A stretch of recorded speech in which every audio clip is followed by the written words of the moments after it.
Buenas noches, bienvenidos a Canal 8 y su programa institucional Diálogos de Cultura. Hoy vamos a dialogar con el patrimonio cultural colombiano, especialmente dirigido a los pueblos que fueron declarados patrimonio cultural.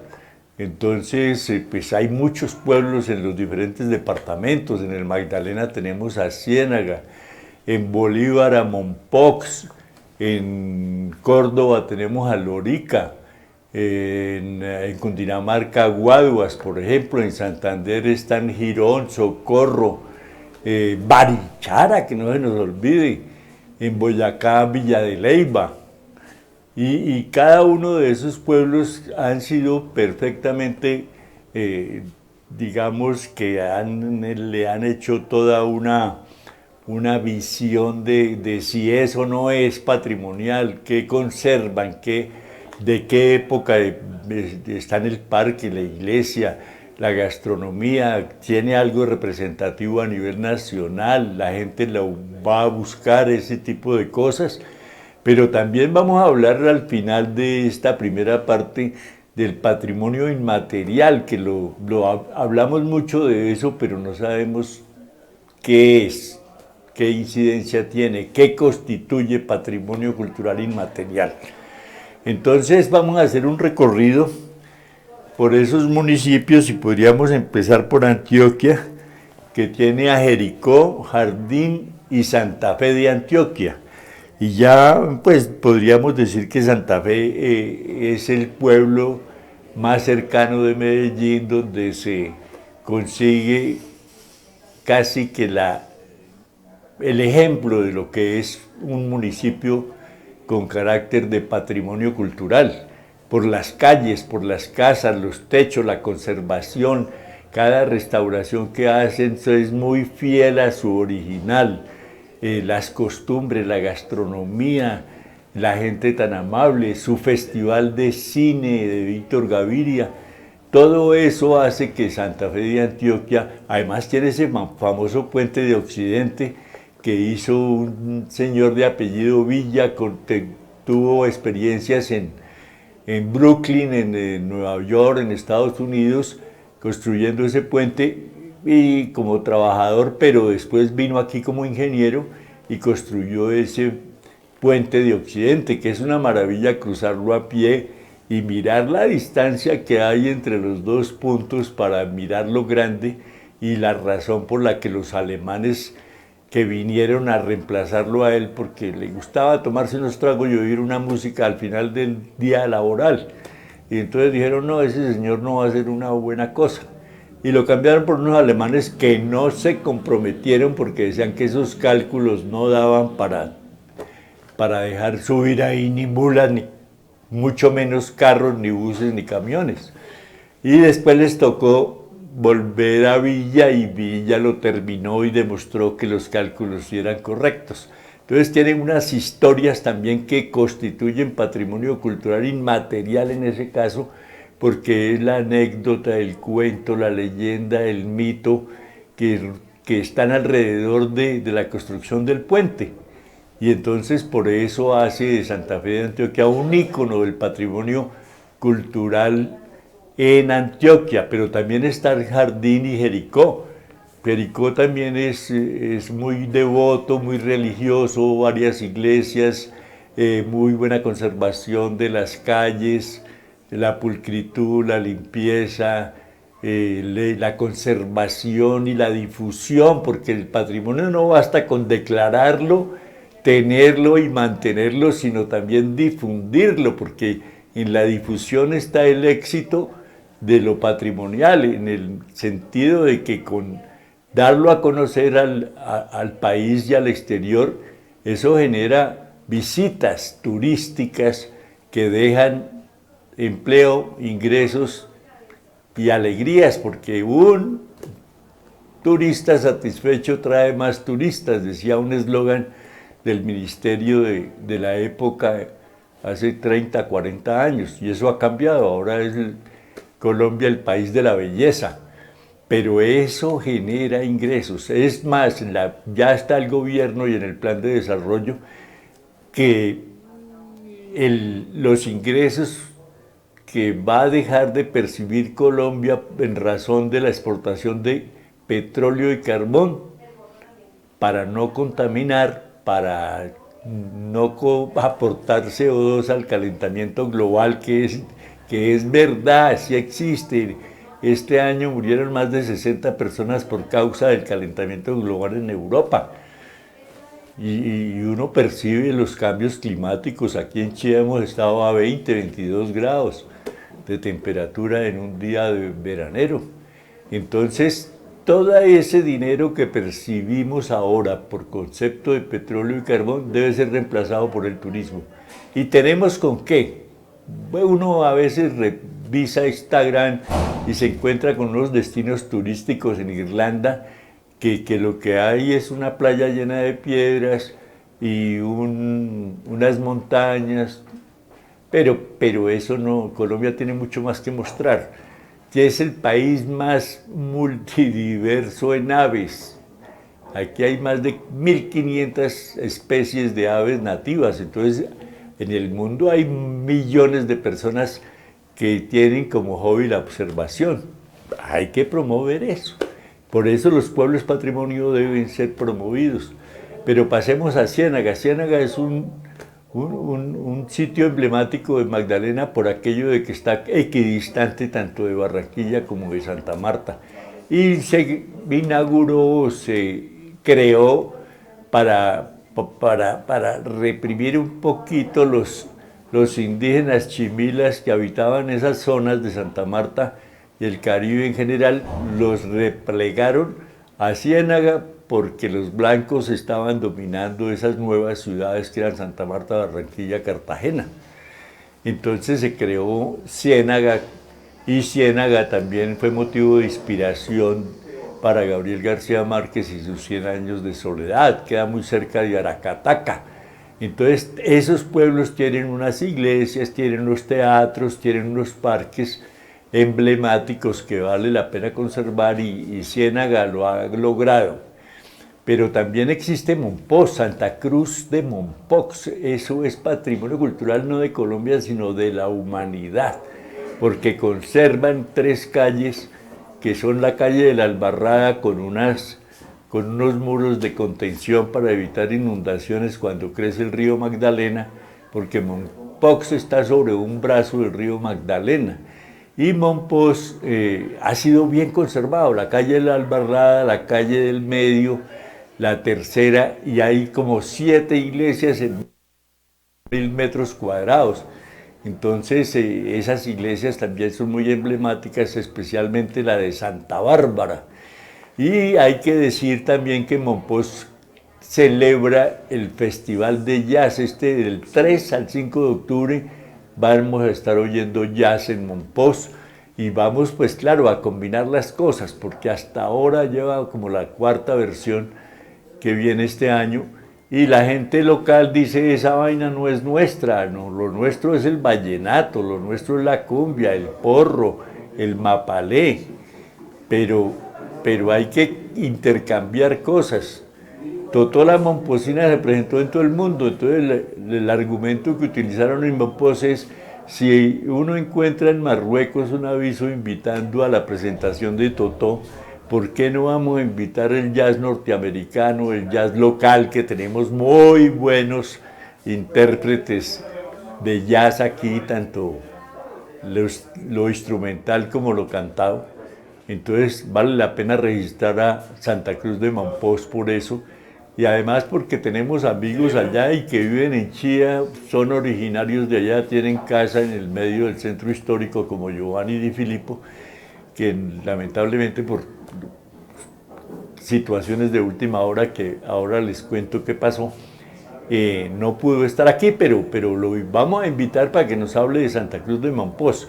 Pero bueno, en Córdoba también tenemos a Lorica. Lorica es un pueblo que tiene una plaza de mercado hermosísima, bien diseñada, bien señalizada, buena comida, buenas, los ingredientes se consiguen ahí mismo en la plaza, queda cerca del malecón, pero tiene otras gracias como que ahí nació Manuel Zapata Olivella y su hermana Delia y David Sánchez Juliao, que era un hombre de una cultura elevada, llegó a ser embajador en la India y tenía unos cuentos largos del Flechas, por ejemplo, que contaba de los personajes auténticos, como lo hacía Botero, de mostrar nuestra violencia interna, nuestra danza, nuestro baile, nuestra vestimenta, nuestras aficiones, nuestros hobbies.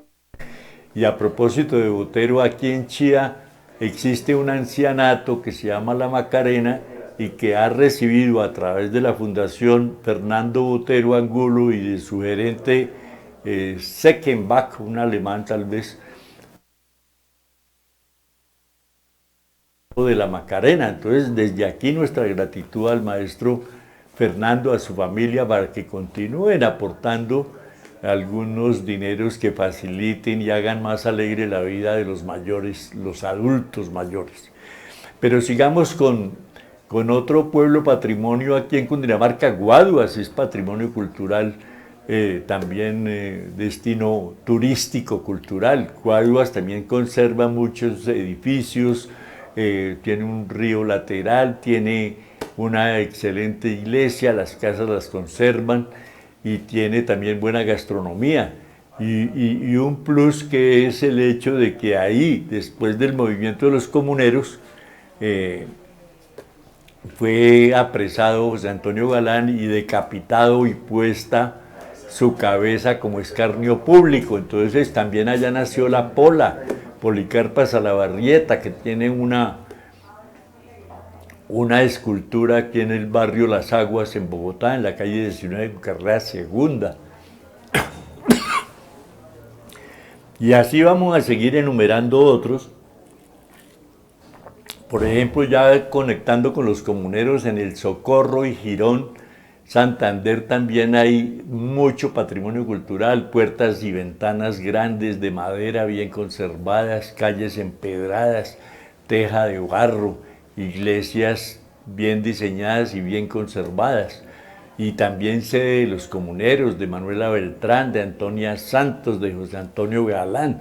O sea, hay muchas cosas que contar en esos pueblos. Seguramente el tiempo es muy corto aquí, pero hay otros que no podríamos olvidar en Santander, como Barichara. Ayer empezaron un festival de cine verde, ecológico desde luego, y eso la hace preciosa, única. No tiene una casa que tenga un estilo diferente al colonial español.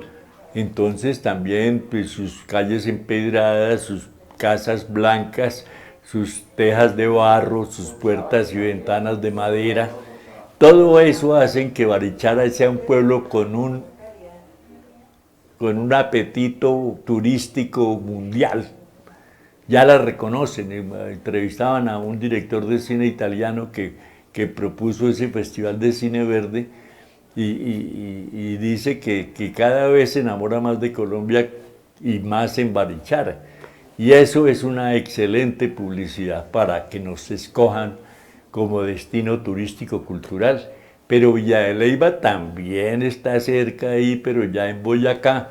Y Villa de Leyva ha sido también impulsada a través de eventos, el evento de las cometas, del festival astronómico. Germán Puerta organiza ya cada año perdón, una visión del cielo, porque es que a veces nosotros miramos o de frente o bajamos la mirada, pero nunca miramos al cielo, no tenemos un satélite. Él nos está obligando a mirar que ahora estamos hablando de catastro multipropósito y eso se hace a través de los satélites, fotos, para establecer linderos, cuántos son los predios, quiénes son los dueños, pagan o no pagan impuestos, si los están utilizando adecuadamente para hacer los planes de ordenamiento territorial, en fin. Y Villa de Leyva ya le han hecho una buena carretera, pega una Tunja, una U, y en 2 horas y media está uno tomando café o comiendo algo de lo auténtico, una almojábana allá con tinto, es una belleza. Están reformando la plaza de mercado, ojalá la dejen armónicamente con el entorno arquitectónico del lugar, como dicen los expertos. Pero Villa de Leyva también es un destino reconocido, la Casa de Terracota, el Museo Paleontológico, cosas que hay que ir a mirar a Villa de Leyva. Y pues son 18, creo que hemos enumerado pocos, pero el tiempo no da para más. Pero ustedes son 18. Últimamente, Choachí fue declarado también destino turístico, pero más bien como eminentemente turístico, no tanto por lo cultural, pero también se sumó a los 17 pueblos patrimonio. Entonces, Colombia tiene mucho que aportarle al mundo, mucha historia, mucho mito, mucha leyenda. Acordémonos que la leyenda de Chía dice que por orden de Chiminigagua, el señor de la luz y creador del universo, Bachué y Sugunzúa emergieron de la laguna de Iguaque, cerca de Villa de Leyva. Entonces tenemos muchos nexos con Villa de Leyva y nuestro monumento a la raza, que ya la ministra de la Cultura dijo que no va más el Día de la Raza, que eso es discriminatorio. Y bueno, vamos a celebrar el Día de los Saberes, de los ancestros. Y entonces vamos a dejar por este parte, y en la segunda parte del programa de esta noche vamos a hablar de patrimonio cultural local, de Chía. Y les vamos a decir qué es patrimonio cultural inmaterial. Vamos a un receso y regresamos en segundos.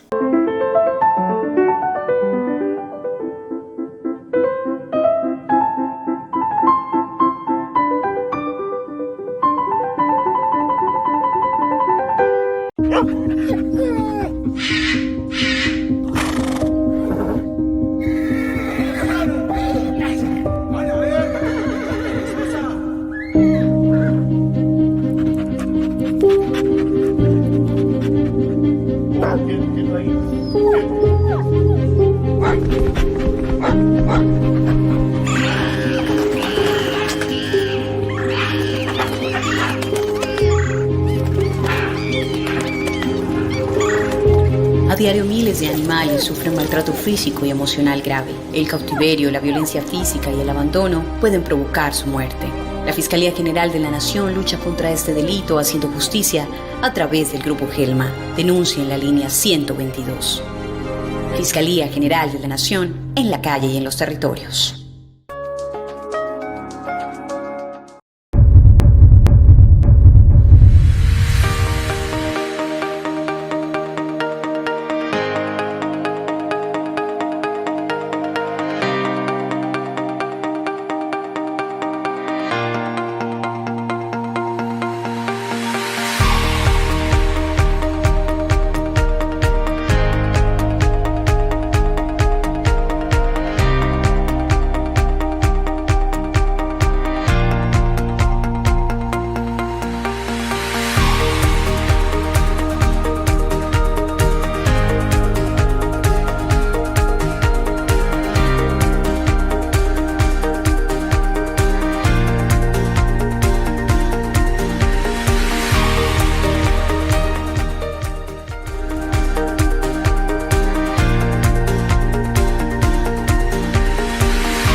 Continuamos en esta segunda parte hablando de patrimonio. Entonces, estuvimos en un evento muy interesante en el Museo Nacional en el que estuvieron los más conocedores del patrimonio cultural nacional como Juan Luis Izaza, el doctor Escobar que ocupó el cargo de director de patrimonio en la administración anterior, Katia González de Barranquilla.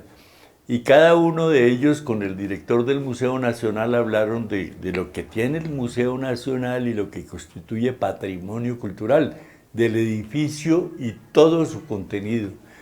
La doctora Katia habló del Carnaval de Barranquilla y el doctor Juan Luis Izaza habló en términos generales de la legislación sobre el patrimonio cultural, que es abundante. Es todo este libro que habla de la Ley 397 del año 97 y la 1185, que regula todo lo que tiene que ver con la conservación, restauración, difusión y el contenido del patrimonio cultural. Fue una experiencia hermosísima porque se habló también de Chiribiquete, se habló de turismo cultural, se habló de la necesidad de iniciar los trámites para promover ante la UNESCO la constitución de la Sierra Nevada de Santa Marta como destino, como patrimonio cultural de la humanidad. Allá están los suarhuacos, los cancuamos, los huivas, los cogis, la base, los taironas, y si esa gente conserva su costumbre ancestral en el vestir, en el comer, en sus ceremonias. Y a propósito de ceremonias, vamos a leer lo que dice la ley sobre qué es patrimonio cultural inmaterial, porque pues también se trataron otros temas. El paisaje cultural cafetero, por ejemplo, también es muy importante para el patrimonio y para el destino turístico, que genera divisas, genera ingresos, genera empleo, y eso es muy importante en este momento para el país. Pero vamos a leer las cosas que podrían someterse a consideración de la Dirección Nacional de Patrimonio y del Consejo Nacional de Patrimonio Cultural del Ministerio de Cultura. Aquí está el listado. Lenguas y tradición oral. Tenemos muisca en el resguardo indígena. Hay que pedir que sea patrimonio cultural inmaterial de Chía. Organización social corresponde a los sistemas organizativos tradicionales, incluyendo el parentesco y la organización familiar y las normas que regulan dichos sistemas. Conocimiento tradicional sobre la naturaleza y el universo, el chamán, el curaca, que sabe desde niño, porque el papá lo coge de la mano y lo lleva al campo y le dice, esa hierba es buena para quitar el dolor de cabeza, este para el dolor de muela, este para curar las heridas, este para, para a los 20 años ya han estudiado 16 años de medicina los miembros de esas comunidades. Y entonces ellos se quejan de que no conocen. Sí saben, sí conocen en su tribu, en su clan, en su etnia. Sí conocen muchas cosas de la salud. Medicina tradicional, ese es otro de los aspectos. Producción, conocimientos, prácticas e innovaciones propias de las comunidades locales relacionadas con la producción tradicional agropecuaria, forestal, pesquera y la recolección de productos silvestres y los sistemas comunitarios de intercambio.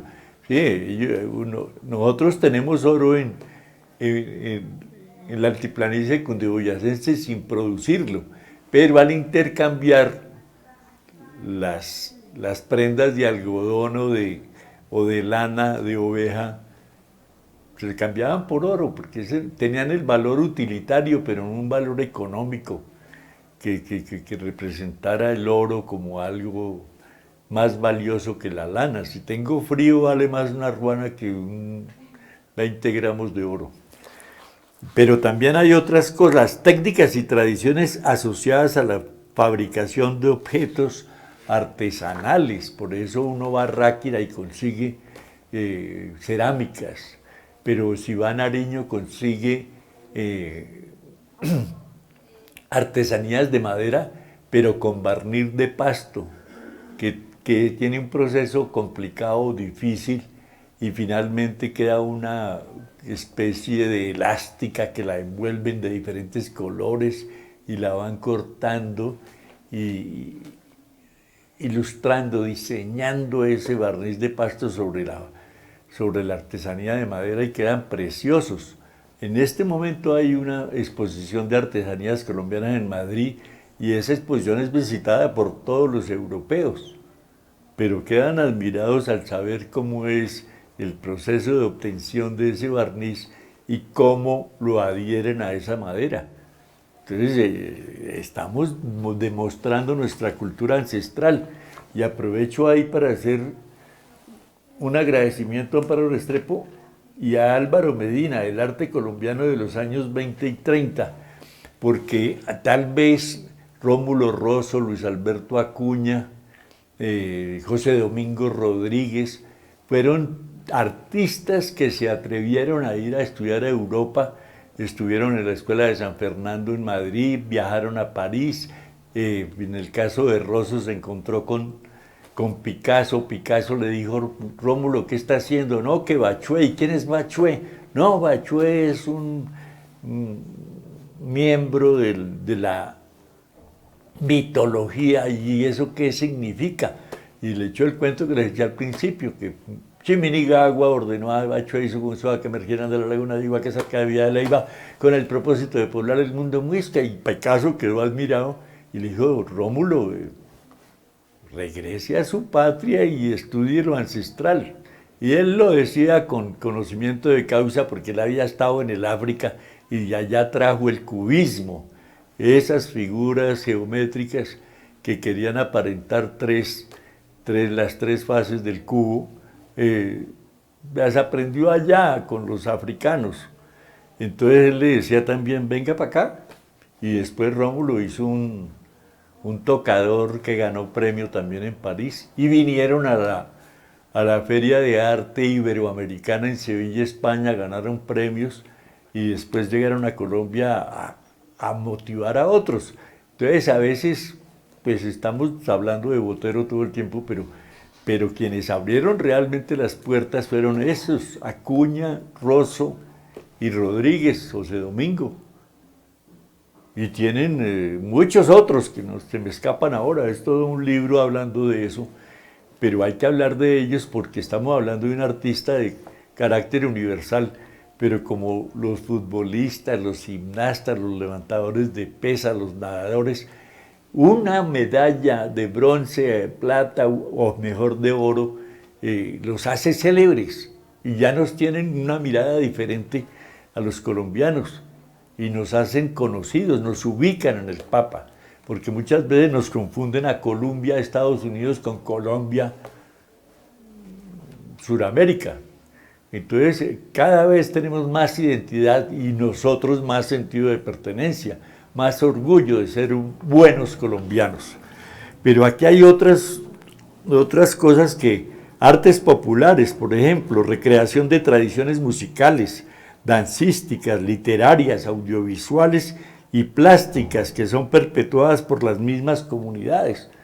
Entonces hay que estudiar historia del arte para saber qué de eso hay en Chía, que hay muchos. Aquí nosotros tenemos al maestro Orlando Carrizosa, a Hermes Garnica, a Amparo Restrepo, tenemos a Sofía Lozano, bueno, una cantidad de artistas que representan y que pueden identificar cosas que nos pueden hacer que sometamos a consideración del patrimonio cultural esas cosas inmateriales. Y aprovecho la oportunidad para sugerirle a los dignatarios que adquieran obras. El artista no vive del clima, ni gente rica que tiene como hobby pintar, hacer escultura, a veces artesanía de alguna belleza y de alguna representación. Entonces comprémosles a los artistas, hagamos una pinacoteca. Ahora que vamos a estrenar el CAN, el centro administrativo, que lleva 7 años, y la comunidad pagando arriendo y los intereses de 100.000 millones de pesos, pues deberían de comprarle obras a los artistas para que no sirvan de decoración, sino una muestra de nuestra capacidad de creación. Pero también hay otras cosas, actos festivos y lúdicos, eventos religiosos. Por ejemplo, la Semana Santa en Popayán es patrimonio cultural inmaterial, la de Monpós también. ¿Qué más? Cultura culinaria, la gastronomía, la arepa y huevo en Barranquilla, en Luruaco, o hablemos de otras, el ajiaco, la mazamorra chiquita, todo eso es patrimonio cultural gastronómico. Entonces, si sabemos y conocemos, primero queremos, nos apropiamos y difundimos y después pedimos que se declare patrimonio cultural inmaterial. Y eso es posible. Y nos escogen como destino turístico cultural. Entonces, todo eso nos hace pensar que hay que leer más. Este es un librito que nos regalan allá en el Ministerio de Cultura a los interesados en el tema de patrimonio cultural. Tiene toda la legislación, los formularios y las cosas que podemos hacer para declarar patrimonio cultural inmaterial. Pero en Chía tenemos también una cantidad de sitios, lugares. Tenemos, para empezar, viniendo por la séptima, la casona de Fusca en la vereda del mismo nombre, la piedra del Indio, que es patrimonio arqueológico, ubicada en la misma vereda de Fusca. Tenemos el castillo de Marroquín y la montaña del Oso en la vereda de Yerbabuena. También está el Instituto Caricuervo, y dentro del instituto está la imprenta patriótica, una biblioteca con orientación literaria, poética, pero tiene todos los temas. Tiene una fonoteca con los 64 lenguas de las 64 etnias que tenemos en Colombia. Tiene una casona de la hacienda Yerbabuena donde vivió José Manuel Marroquín, poeta, escritor y presidente de la República. Tiene también la capilla, tiene los dormitorios y la casa de los obreros, caballeriza, de todo. Hay que ir y conocerla y entonces entender por qué es patrimonio cultural. Ahora vamos a tener un seminario esta semana en la Biblioteca Nacional sobre patrimonio bibliográfico y documental. Y eso es muy importante, que en el archivo de Chía se conserven los documentos perfectamente ordenados, clasificados, para que cuando uno pida el acuerdo 85 o el acuerdo 86 del año 2015, no digan que tienen 2 meses de plazo, sino que lo fotocopien o lo envíen, yo no sé cómo se llama la técnica esa, y lo envían el mismo día. Uno va a la Biblioteca Nacional, a la Luis Ángel Arango, y dice, me interesó el capítulo de este libro, ¿tiene correo electrónico? Sí, váyase para su casa que nosotros se lo mandamos. Lo escaneamos y se lo enviamos, el capítulo 17 del libro que usted dice. Y aquí se demoran 2 meses, 3 meses. Le pedí a un concejal el favor de conseguirme un acuerdo en el que el consejo delega en el personero la contratación de unos artistas para hacer el monumento a la raza. Y nunca me lo entregó, nunca supo. Entonces, el patrimonio bibliográfico que hay en el Instituto Caricuervo y el documental tiene que crear la memoria que necesitamos para no perder la historia local. Tenemos que ser más ordenados, más cuidadosos con esos documentos, que son testimonio de nuestra historia. Y también hay muchas otras cosas. Tenemos el Puente del Común, 31 de diciembre de 1792 se inauguró, lo hizo un arquitecto español y su hermano, que también habían trabajado en las murallas de Cartagena. Y eso hay que cuidarlo, hay que preservarlo, no cobrar exagerado por hacerle mantenimiento. 1.138 millones valió el mantenimiento que le hicieron hace 3 años. Eso es mucha plata para hacer un mantenimiento. Si fuera una restauración en la que las letras ya se están borrando por causa, primero, del aire, del viento y la lluvia, y segundo, por los grafitis, que hay que borrarlos, y al borrarlos se van llevando la pedazo de los granos de piedra que tenían la constancia de que el rey Carlos V, y quién era el virrey de la época en el momento de la inauguración, y el diseño. ¿Por qué ese diseño? La Universidad de La Sabana hizo un libro muy completo sobre el Puente del Común, y yo creo que quedan algunos ejemplares disponibles en la Biblioteca Pública Municipal Ocaviga.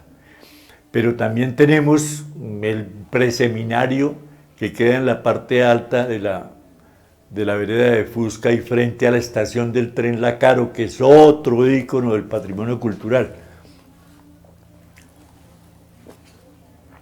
Desafortunadamente no ha habido personal con quien aliarse y menos ha habido financiación por parte del Estado municipal para que se argumente, porque eso no es, a mí me gusta esa casa como patrimonio cultural arquitectónico. No, hay que documentarla, hay que historiarla, hacerle toda la historia del contenido, del diseño, de la conservación, del buen mantenimiento, de la restauración cuando se requiere. Hay que tomar fotos, hay que llenar formularios y después de eso sí pedir que se declare. Pero no, lo único que hay declarado en Chía es el monumento, la estación del tren tampoco, el Puente del Común. Es lo único que ha sido declarado como monumento nacional cuando se hacía ese tipo de cosas que ahora se llaman bienes de interés cultural. Pero hay que hacer un documental y hacer referencias a eso. Aquí vamos a pedir que nos dejen sacar las cámaras para que podamos hacer una buena visita y ojalá el 12 de octubre podamos hacer una visita guiada por el centro histórico con énfasis en la historia de Rómulo Rosso, el monumento a la raza, Bachué y Sugunzúa, una historia bellísima que hay ahí. Vamos a dejar por ahí, claro, hay que visitar el resguardo indígena, hay que rehabilitar y recuperar cosas como la cueva del Moán.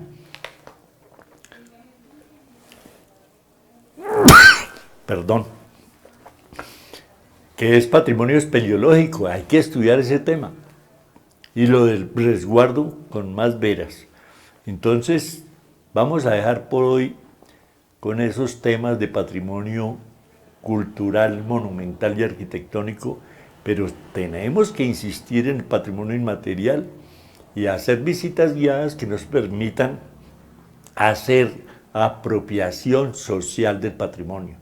Estamos pendientes de una respuesta del Caro y Cuervo para llevar un grupo de 20 personas a hacer una visita guiada por eso que contiene la imprenta patriótica, la biblioteca y la casona de la Hacienda Yerbabuena. Es todo por hoy, muchas gracias y los espero el miércoles a las 8.